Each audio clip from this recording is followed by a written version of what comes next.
Hey guys, welcome back. So today I wanted to do a recap video for Hamvention.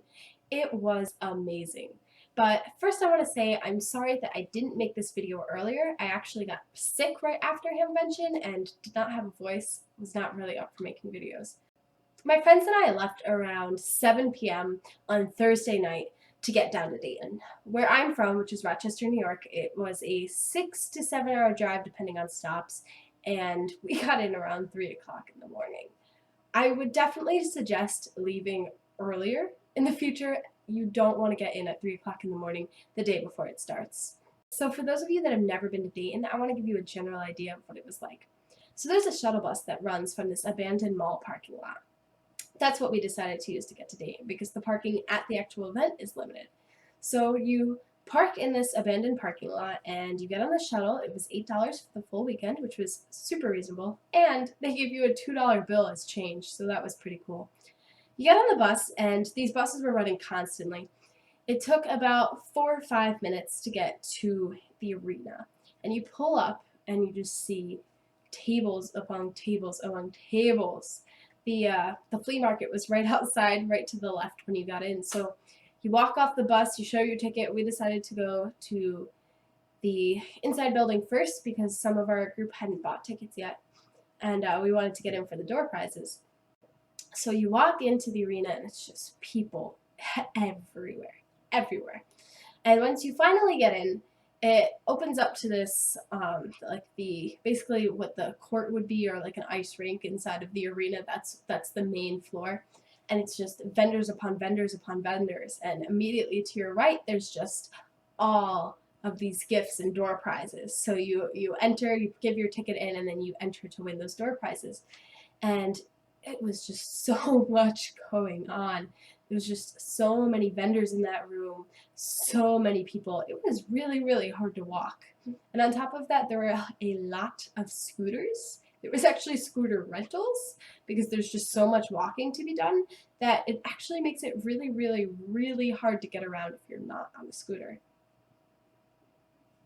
So then you continue through that, and there was like 3 or 4 major indoor rooms that were lots and lots and lots of vendors and lots of people. And then once you venture outside, that was the flea market, and the flea market was huge. It wrapped around the arena, and it was tables and trucks and tents of just people selling anything you can imagine. Anything you can imagine.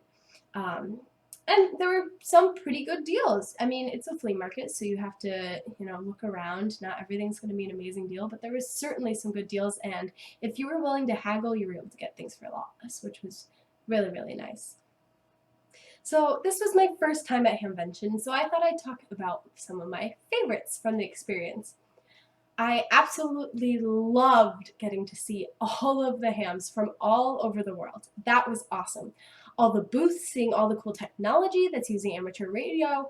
It was so neat. I met a lot of people, really, really cool people with great stories. I met a few other fellow amateur radio YouTubers, which was even more awesome. It was just huge. If I had to pick one word to describe Hamvention, it would be huge. It was so unbelievably big. So now I just want to touch on my disappointments about Hamvention. The biggest thing that disappointed me was that the vendors at the flea market closed really early. Now, I understand that the Hamvention has certain hours for the day, but they were closing at least an hour ahead of time every single day.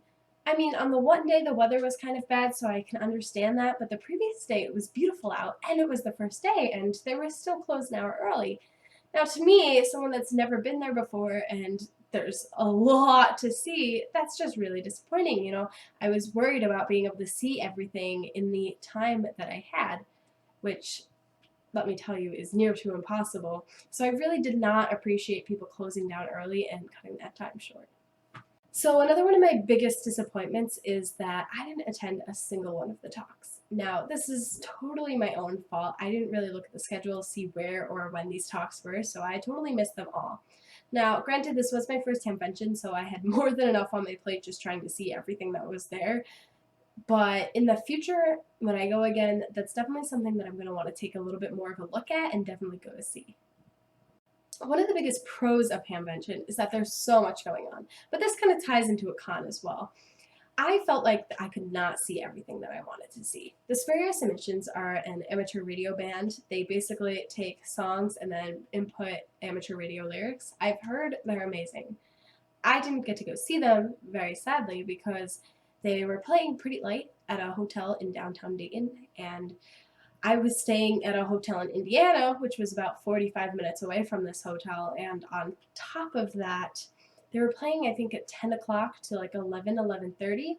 Well, I had gotten in at 3 a.m. the day before, and I had been at Hamvention all day and got up really early, so I really just did not feel up for going to this event, which to me was kind of disappointing because it was something I really, really would have wanted to see. Now, I can't say this is anybody's fault. You know, I could have been in a hotel that was closer and it would have been entirely reasonable for me to go see them. It was just a little bit of a disappointment. I want to send out a huge thank you to Cal Nelson, K4CDN of Ham Radio 360.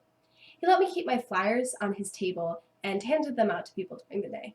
Now, to me, this is huge because I really wanted to use Dayton to promote my channel.